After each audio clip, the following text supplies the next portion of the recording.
Good afternoon from Pipers'Persuasion again, still in Ireland, the grand tour of April 2011. A very good wee essay on reeds and Warnock chanters this morning, and we've had a wee bit of lunch in a nice place. It's still a nice day, and we're here to see Sean Faloon. Sean, where's here? Here is Beam Creative Network. There, I couldn't have said that. I would never remember that. I'm too old. So here we are, and understand they play Gaelic football. Very, very violent game.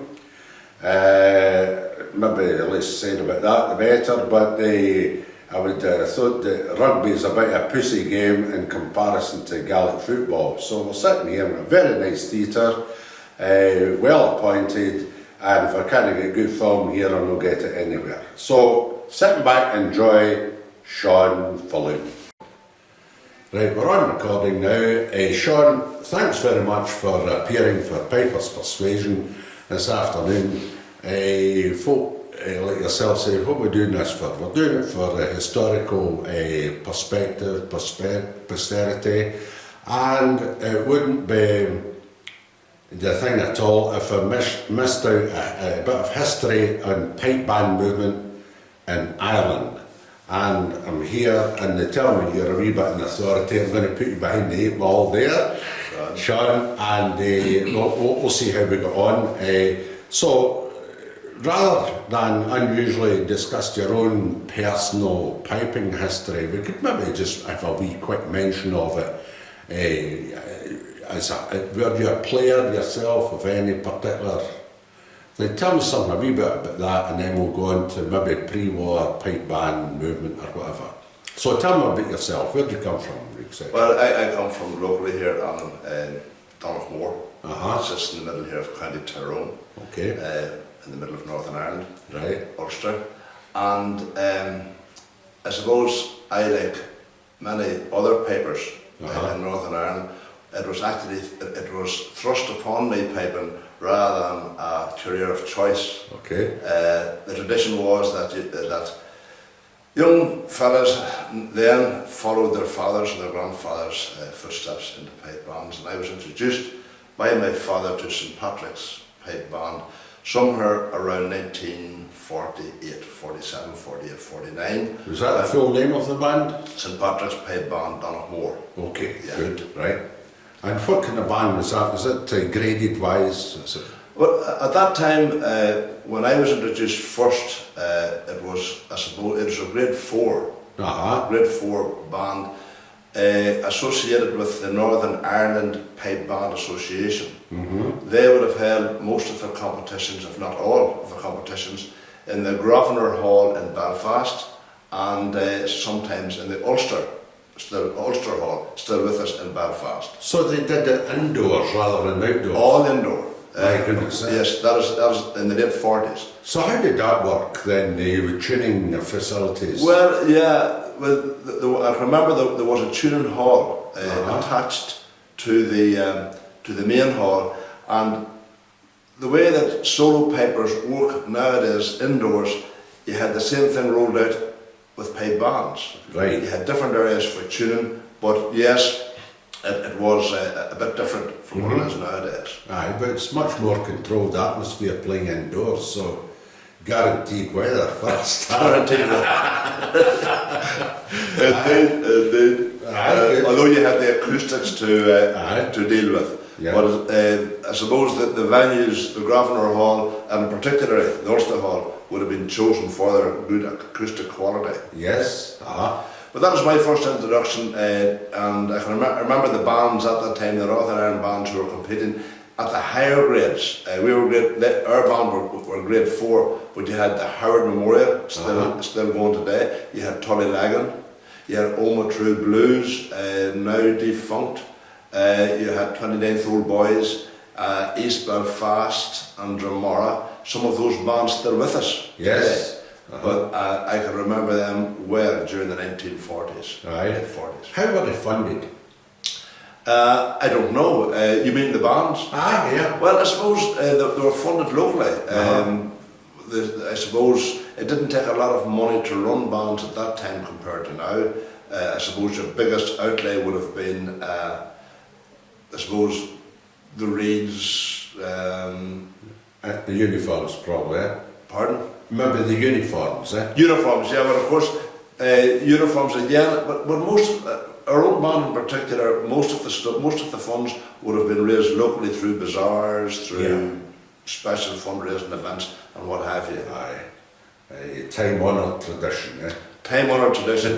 Takes a lot more money nowadays, though. Aye. Before we move on to the 40s, 50s, blah blah blah, do you know anything about the scene before the war, 20s, 30s? Have you heard anything about that? Yeah, well, going by what I've heard from my father and my grandfather and people of the time when I started, our own band, historically, and I'd say most Northern Ireland bands would have been started for political reasons. Okay. You either marched on the 12th of July, or you marched on the 15th of August, or the 17th of March, depending on which tradition you came from. Okay. And the whole emphasis, you could have had a band maybe dormant for 8-9 months of the year, and then 3 months prior to their big parades, they would reignite and get back into practice for that particular day, known as road bands. Yes. There was very little competition, I would imagine, prior to the 40s in Northern Ireland.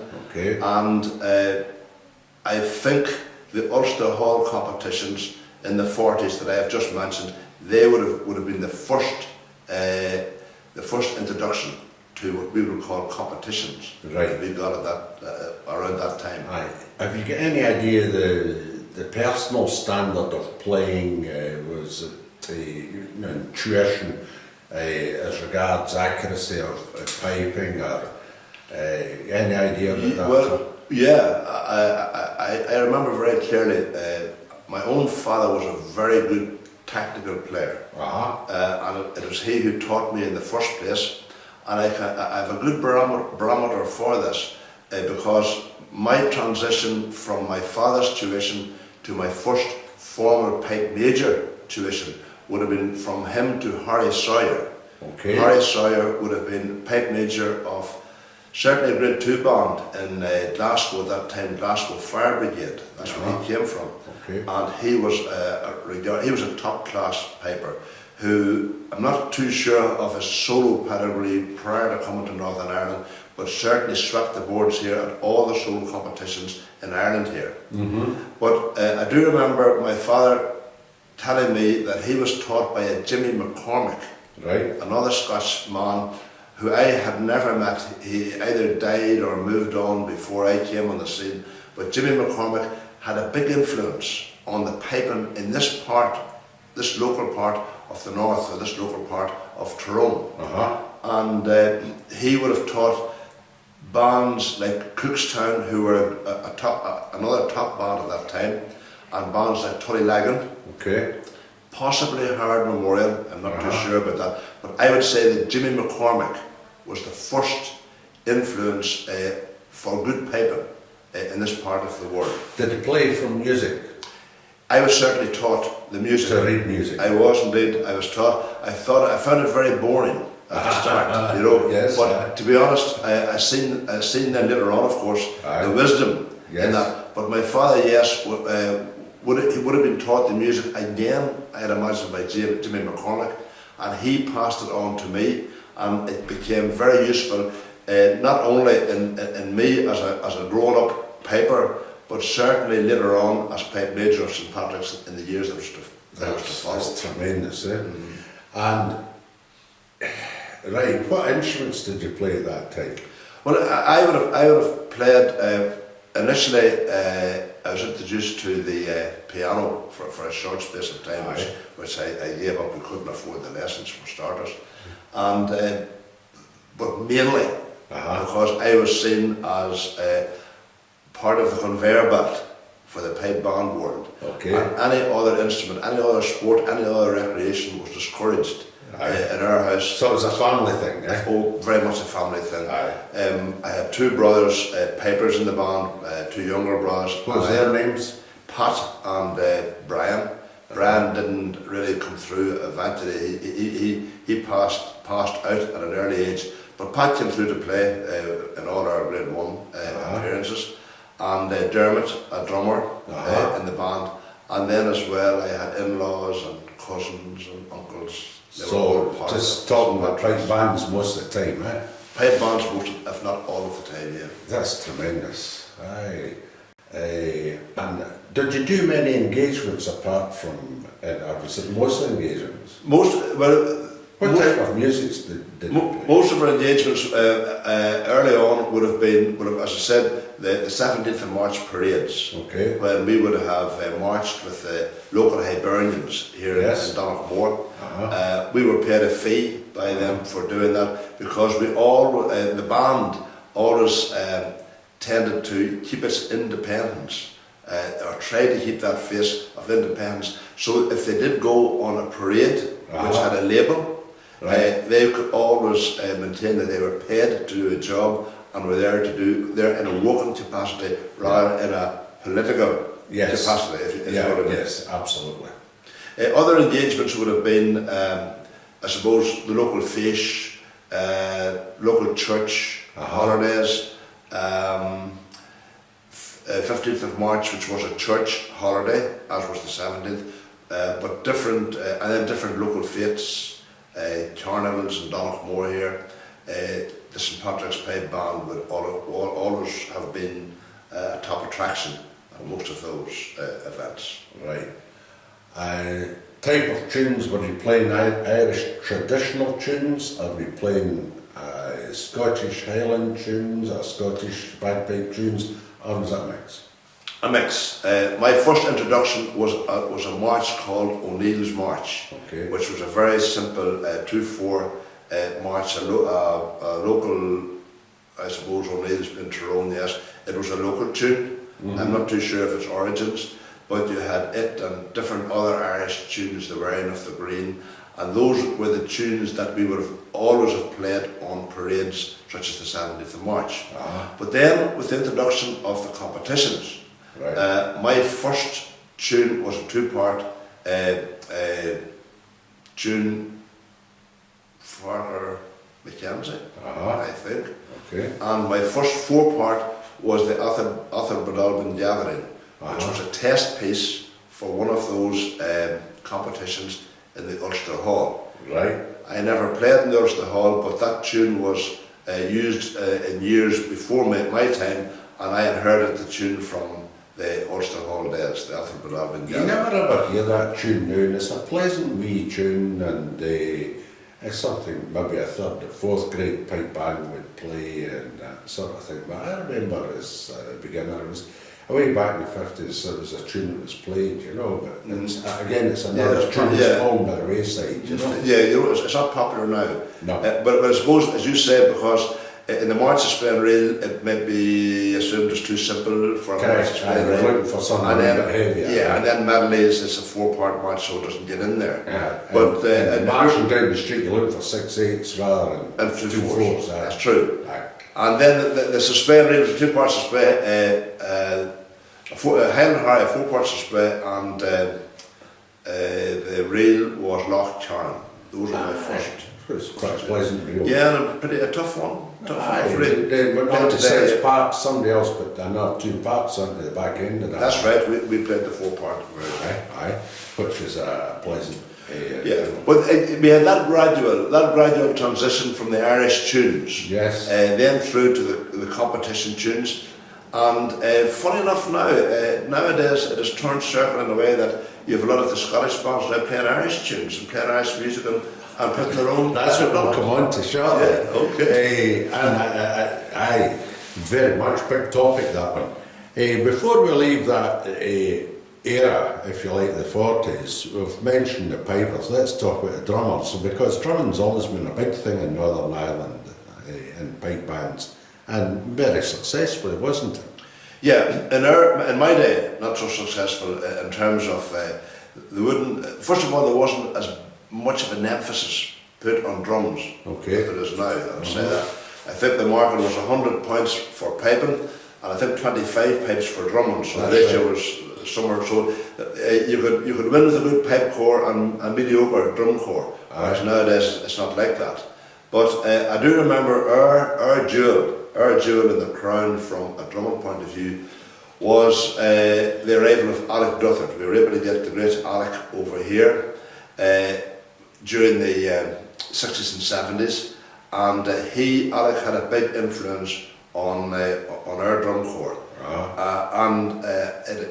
which I suppose maybe perhaps eventually spread to other bands that would have picked up on Alec's influences. But prior to Alec, I suppose our first professional drum instructor was a man called Tommy Graham, who I think played with East Belfast, and he came to give us tuition again during the early 50s. And there was always an ambition. There was always an ambition within the St Patrick's Pipe Band organisation to learn and to be the best. Good. And I suppose this was being driven in many ways by I use the word jealousy of maybe the Protestant bands, who were dominant at that time in the movement, and I suppose we were always trying to get our foot in the door and knock over one or two on the way to success through competition. So we had that driving force. So who was your rivals then? Our rivals at that time would have been locally, even though they weren't in the same grade, mind you. We were Tullylagan. You mentioned Jim Warnock earlier on to me, who was a great man behind the whole Tullylagan pipe band, the whole pipe band instrument movement here in Ireland, and Howard Memorial. Right. Now Howard Memorial, they would have brought Harry Sawyers over here during the 50s to give tuition to them, and because then he got a job and was employed here, then Harry Sawyer would have went out to other bands, including our own, to teach us. But the St Patrick's Pipe Band, they were always there to try and knock the other fella down in musical terms. Absolutely, yes. That's interesting. Always a great healthy rivalry, I have to say. Aye, that's good. So you progressed into the 50s, and when did you really sort of push with the competitions at the Marxist Space and Rules, and when did that really heavily develop? Well, that would have happened during the early 50s, the start of the early 50s, when I started to really play in the band myself. I can remember the band competitions then moved outdoors, away from the indoor arenas. I never played in an indoor pipe band arena, but my first taste would have been Mornview Park, the soccer ground in Lurgan. I remember Thiepville Barracks up in Ballymena. I can remember different outdoor venues during the 50s, and the whole competition thing took off at that time. Now, because of our tuition that we got from the great Harry Sawyer, we were good. We were regarded as a good band and had a lot of success during the 50s in the lower grades. In the lower grades? Lower grades, grade 4 and maybe perhaps grade 3. Okay. The difficulty we had, as a lot of bands had, was recruitment. Right. If you had 10 pipers, that was a big band. Okay.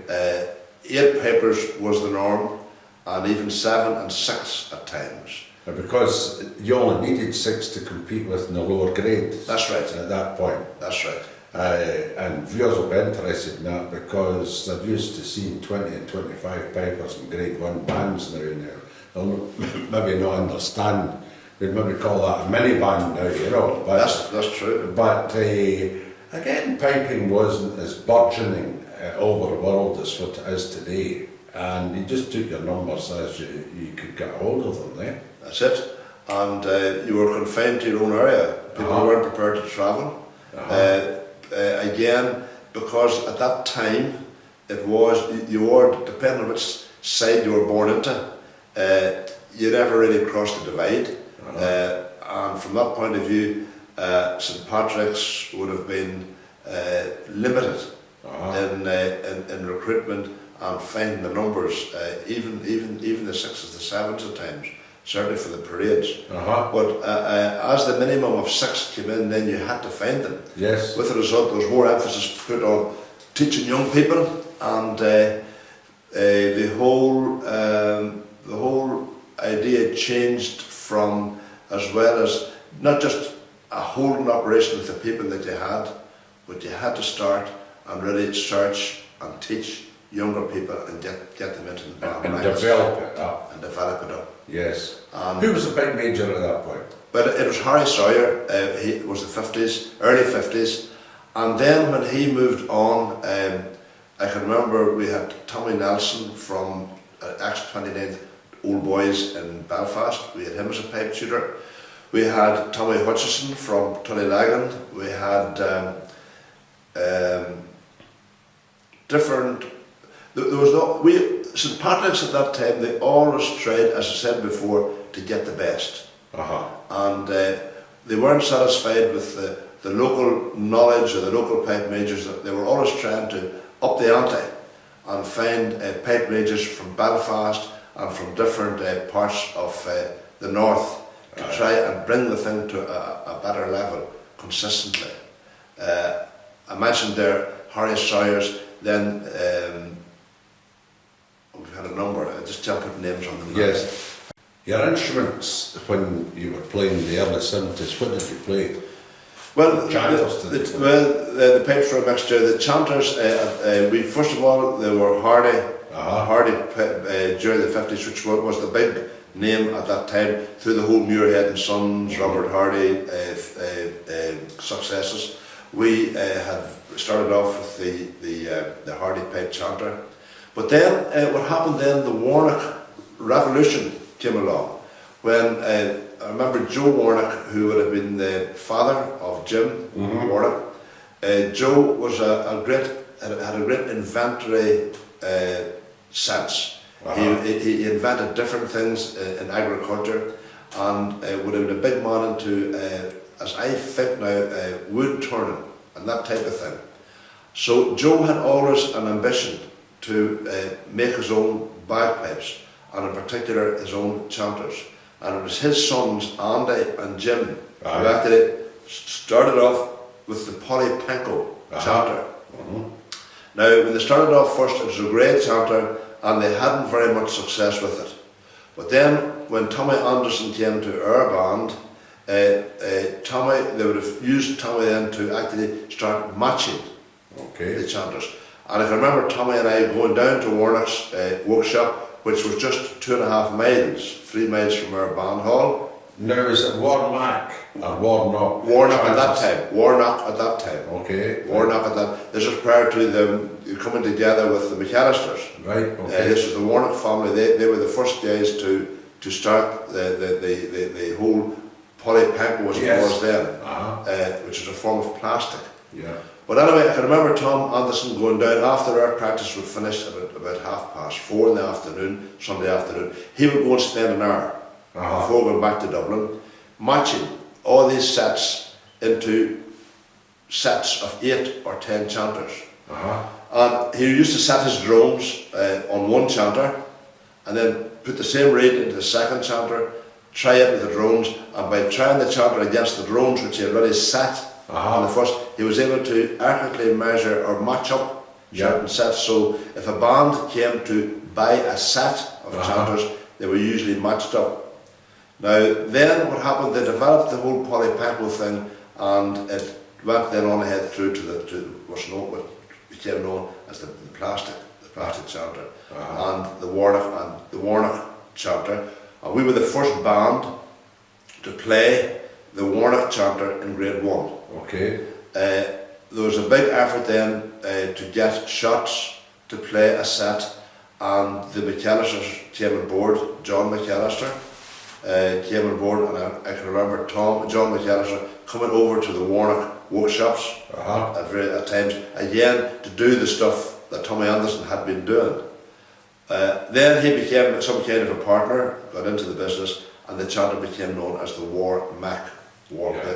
That's behind the Andy, maybe, yeah? Andy Warnock. That had been Andy Warnock, the late Andy Warnock, yes, who had that workshop.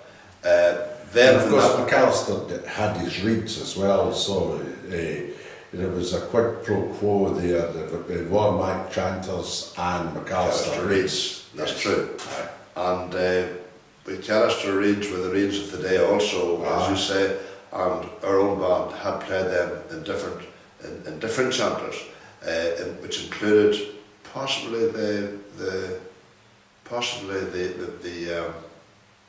Hardy chanter too, but I know they were the popular Reed of the day, until of course then Warnock started to produce the reeds too, Yes. for his own chanters. For his own chanter. And again, our band did a lot of the research. The Tullylagan band weren't, I don't think they may not have been functioning, certainly not at the higher grades. No. And we would have enjoyed a higher profile at that particular time. Look for a better sound as well. Well, exactly.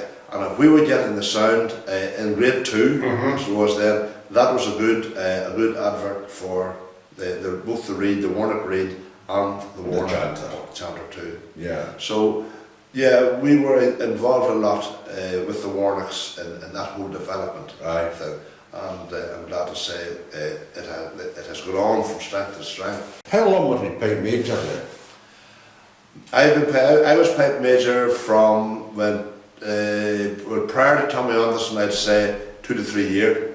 Okay. And then Tommy was with us from 68 till about 73, 74, and then I took over again and had learned a tremendous lot from the whole Tommy Anderson era.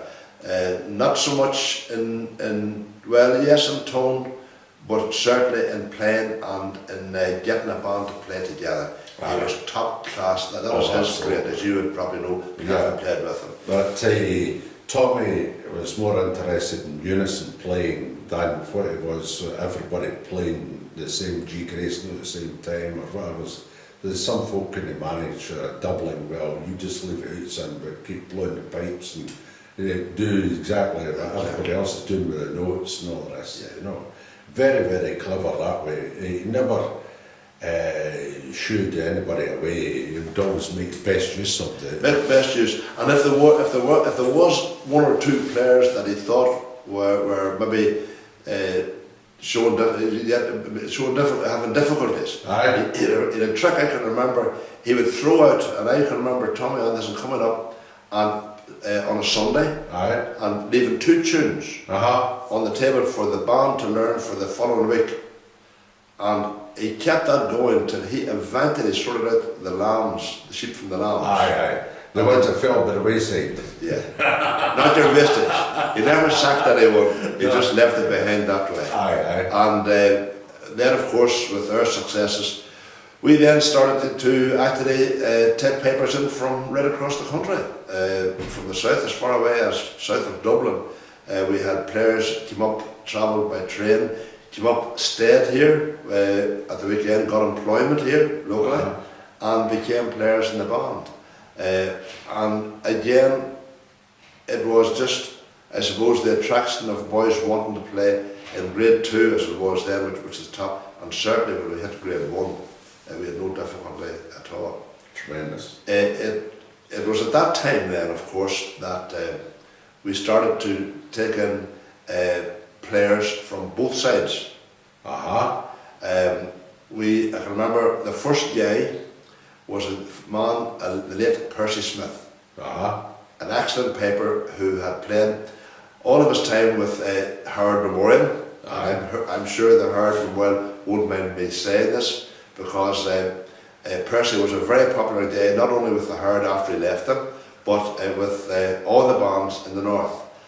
Percy was the first guy to take the big step across the divide and play with what would be a nationalist band at that time, and thankfully it's the norm. It's the norm today. It's now the norm. Everybody plays with anybody. Everybody. Not only Protestant and Catholic, but boys and girls, male and female. It's a great mix, and it says a lot from for the whole pipe band movement. A vast improvement in the culture.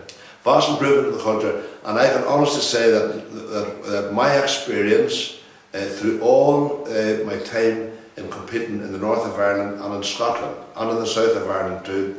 I and the band, we made a lot of friends on both sides, and indeed I feel, certainly from a personal point of view, that I learned a lot about cross-community relations through the whole pipe band movement, through the friendships that were established then, both with our band and other bands and other bands and our bands, and we came through a very, very difficult time in Northern Ireland. Right. The pipe band movement lived through that and stayed neutral, and stayed above it. I can honestly say that.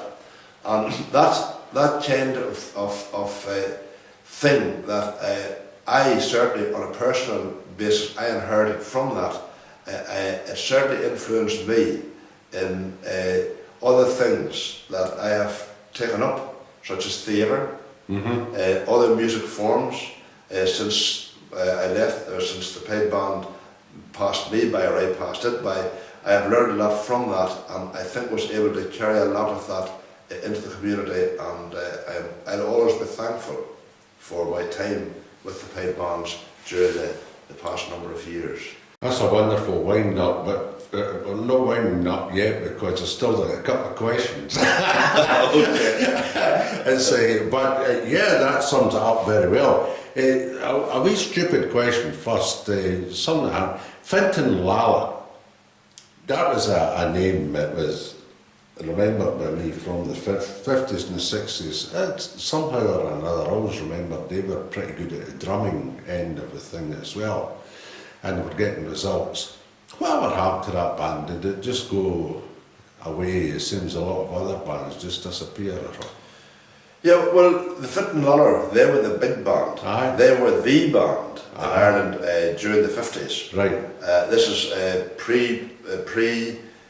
pre-Robert Armstrong Memorial Day at the time, and pre-St Patrick's.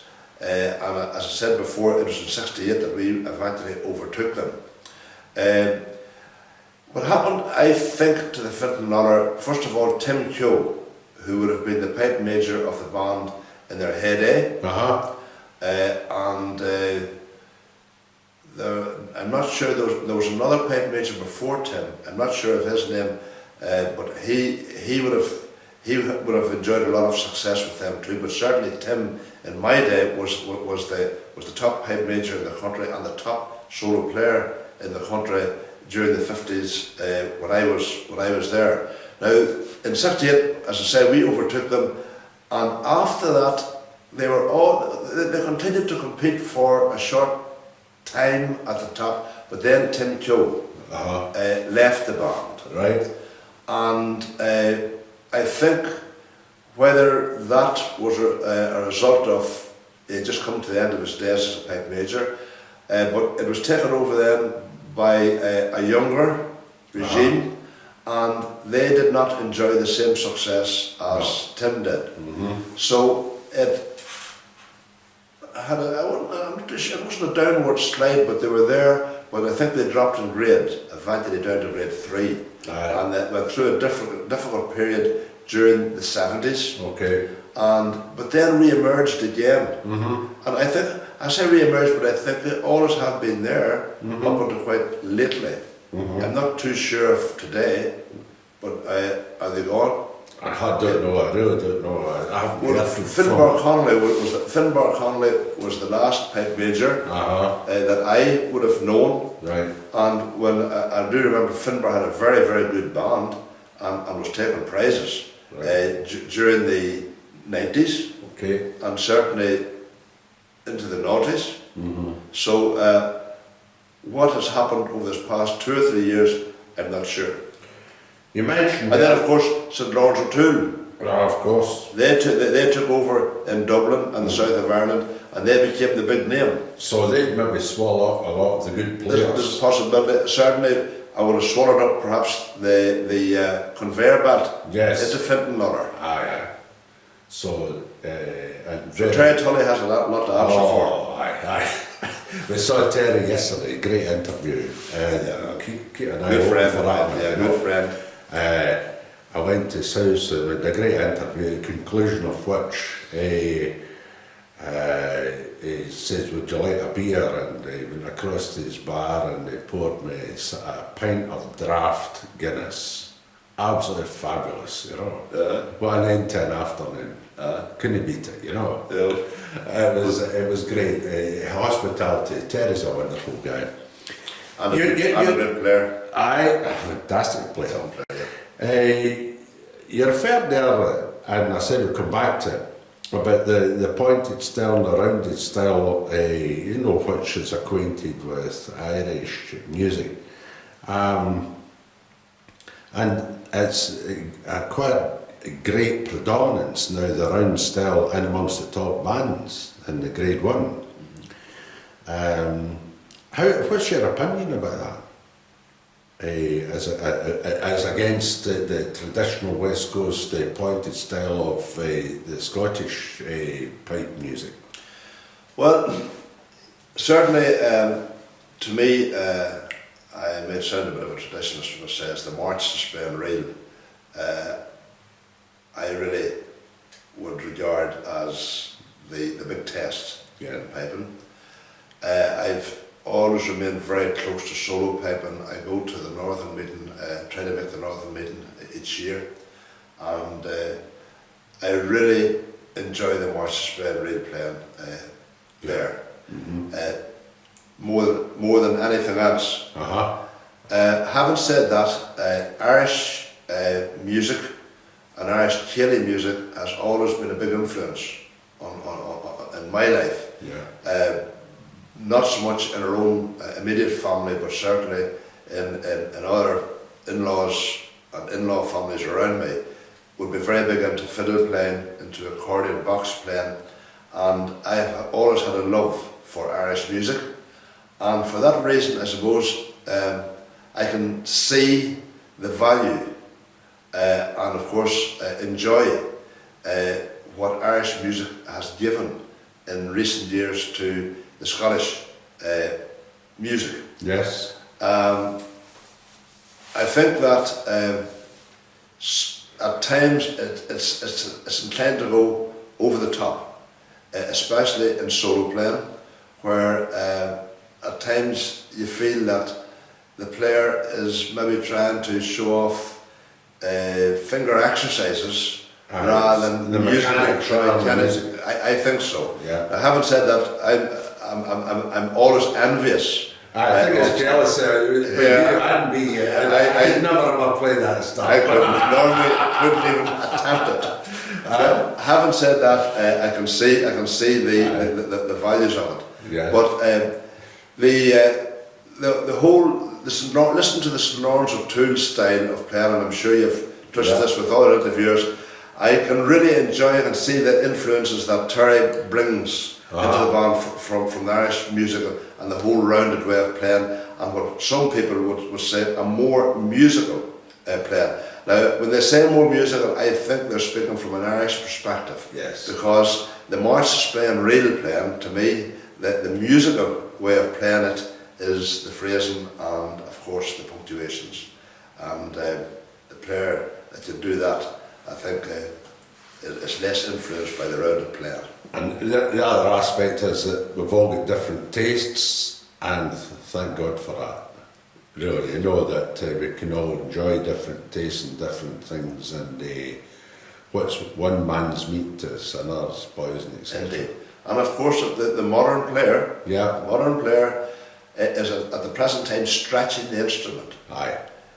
In a one-octave instrument, it's difficult to compete with the fiddle and compete with the accordion, but by gosh, they have certainly done that. Aye. They have pushed it to its limits, and when you listen to the Cayley players on the bagpipes and compare them and listen to them playing with Uilleann players and playing with other instruments that have a far, far bigger range than they have, and a much wider musical spectrum. Right. The way the modern Scottish bagpipe player can compete with these guys, I think has to be admired in every way. Pipe Band Association, did you have anything to do with that at all? sorry for my ignorance. I'm just Yeah, asking. I acted for the Northern Ireland branch as a member of the Northern Ireland branch for a number of years. Then I also represented Northern Ireland in Washington Street as a delegate at the different meetings over there. Myself and Tommy Geddes used to sit on the advisory board. I've spent not a very long number of years, but I did spend some time there too with the Scottish Pipe Association. And I can remember Alex Sloan coming across. I remember Fred Walker here in the north were some of the days. And the names that influenced me in administration, and of course Tommy Hart, who would have been a big administrator during the 50s, and one of the men really responsible also, I think, for promoting the whole pipe band movement in the north in its earlier days. Fred Walker and Tommy Hart will certainly stand out as names of people who I worked with on the administration side. I think all the Scottish bandsmen that come across, especially in the last decade, to compete in Ireland, always found that the organisation was absolutely superb. They always seem to be finished a lot quicker in the afternoon than the Scottish competitions, which tend to trundle on, you know. Yeah, we always try to get to the pub earlier. Different reasons. Yeah. Excellent. Now, just remember a last footnote here. In recent years, you've resurrected solo piping competition at the Fort Bar at Dungannon. And as you know, I've thoroughly enjoyed being there in one capacity or another, 3 different years, and look forward to the next one, and that's my plug. Yeah. You're welcome, as usual. But I think the viewer would enjoy just a wee commentary on your solo piping competition. Tell us about that. Well, again, I'm going to go back a number of years, because again, I suppose, in our push, I wouldn't say for excellence, but in our push to be as good as possible, we felt way back in the 70s, certainly the early 80s, we started off a solo competition in Dungannon. And the idea in starting off the solo piping competition was mainly not so much to promote solo piping, I confess, but as an excuse to get pipers across from Scotland to adjudicate. And when we would get them across from to the north here, we usually had them for a weekend, and we would always insist that for their fee they would have to give a recital afterwards and come to a band practice at the weekend. Okay. So we were able to kind of not only have them as an adjudicator and as a recital player, but also for some tuition. And names, you have already mentioned 1 or 2 that I can throw back at you. Players that we had over here was the great late Ronnie Lowry, Glasgow Police, Strathclyde now, Ian McClelland, and his brother Ian. Angus McClelland. Angus. That's no relation. Well, Angus and Ian, they're brothers in piping. They're both Glasgow Police, yeah. The great Ian McLeod, Edinburgh City Police. They were all players that came over here in bygone days to work with us at the weekends during our early days running solo piping competitions. So again, that fell away after the band fell away in the early 80s, but was resurrected again during the 90s, partly through an idea by my brother, Pat, who had in his house, from the family heirlooms, kept this very valuable trophy, solid silver trophy. I'm not too sure, its origins were certainly our pipe band had 1 of 3 years in succession at a local fish, and because it was three years in succession, they were allowed to keep it. Okay. So he had the idea that he would present this trophy and rename it after my father, who was also a pipe major of the band, the late Pat Faloon. He would rename the trophy the Pat Faloon Memorial Trophy, and he would set it up for a solo piping competition to be run at the Fort Bar, which we owned in Dungannon. Okay. So hence the Fort Bar, the solo piping competitions were resurrected. Aye. And other great names that we've had over since then was of course the great Alan Hamilton, who has been a regular visitor there since. Fred Morrison. Fred Morrison, of course, the great piper from the Isles, Aye. who's been there on 2 or 3 occasions. Aye. And Pipe Major Walker, Aye. his first name. From the Buckhall. Yes, Bob. Yes. Great player, fine player. Aye. But we've had Sergeant Walker over too, and a number of other guys who I just can't remember at the present time. But again, it's up and running. It's on again next year, and we have now handed over the organisation and the running of the competition to the Howard Memorial Pipe Band. So Brendan Murphy's landed with it. Brendan Murphy has landed there. Brendan has been organiser-in-chief with my brother Pat over this past number of years, and now that he is Pipe Major of the Howard Memorial, the Howard they now benefit from whatever bit of revenue can be. I'm just going to give Brendan a wee plug. Brendan's been reeling about Ireland this last few days. I'm staying with Brendan. His hospitality is absolutely marvellous, and he's driving about at great expense, time and effort, and a wonderful chap, you know. So we'll just thank him on as a matter of record for Pipers'Persuasion. Thanks to Brendan, you know. A very good pepper too. If you can stand his driving, that's the cue for him at the door just now. He just arrived. Listen, is there anything else I can cover here? No, as I said on before, and I repeat it again, I know that it may have been I would like to think that St Patrick's Pipe Band were the first band to take that step across the divide, and it has proved to be the norm today, and long may it continue. Absolutely, and thanks very much, Sean, for your time here today.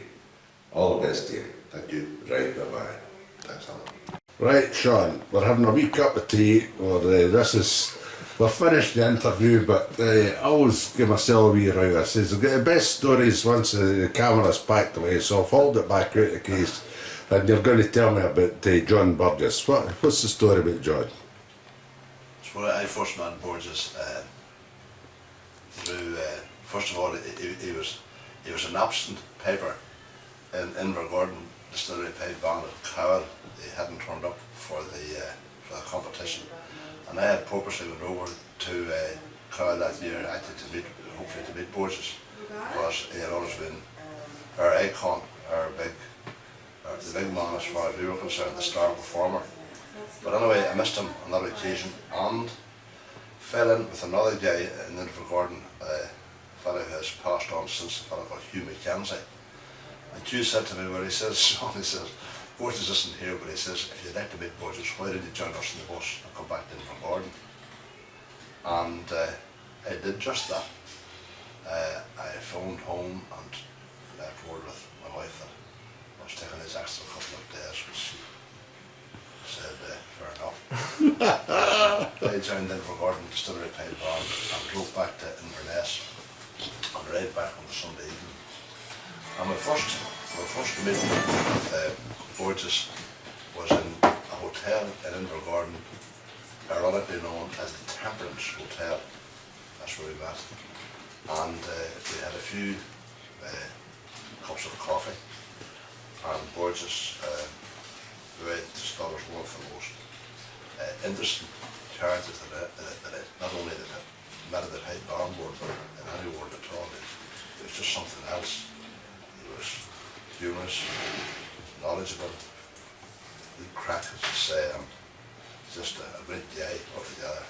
But anyway, he said to me, "We're interested in buying a set of pipes," and I said, "Well, it depends on what kind of money, what price they might be." And he said, "Well," he says, "if you want these set of pipes, I can buy them." He says, "I'll sell them to you." I said, "Don't want any profit," but he says, "I'd like to see it on a good home." So him and I went to this house in Invergordon. We took him to this house in Invergordon where an ex-piper, an ex-army man too lived, man in his 70s.